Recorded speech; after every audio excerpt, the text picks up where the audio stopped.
নমস্কার বন্ধুরা, আইটেবি সহচরিতে আপনাদের স্বাগত। আজকে একটা ফুলকপির অন্য রকমের রেসিপি বানিয়ে আপনাদের দেখাবো।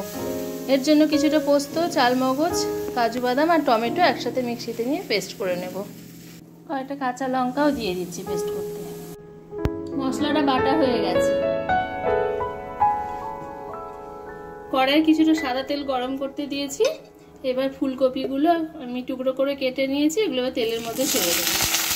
ফুলকপিগুলো ভাজা হয়ে গেছে, আমি এগুলো তুলে নিচ্ছি। তেলের মধ্যে একটা শুকনো লঙ্কা ফোড়ন দিলাম আর কিছুটা গোটা গরম মশলা ফোড়ন দিয়ে দিলাম।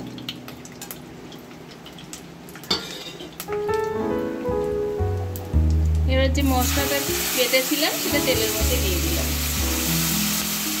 একটু কাশ্মীরি লঙ্কা দিয়ে দিচ্ছি কালারের জন্য। স্বাদ মতো নুন দিয়ে দিচ্ছি।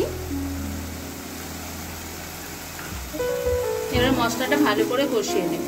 কষা হয়ে গেছে, এবার ফুলকপিগুলো একে একে দিয়ে দিচ্ছি। এবার এর মধ্যে জল দিয়ে দেব।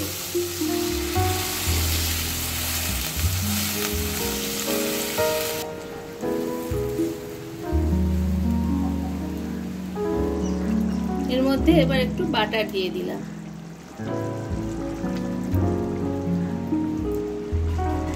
সামান্য একটু গরম মশলা দিয়ে দিলাম। আর ভিডিওগুলো আপনাদের ভালো লাগলে লাইক, কমেন্ট, শেয়ার অবশ্যই করবেন আর ইউটিউবে অবশ্যই সাবস্ক্রাইব করবেন।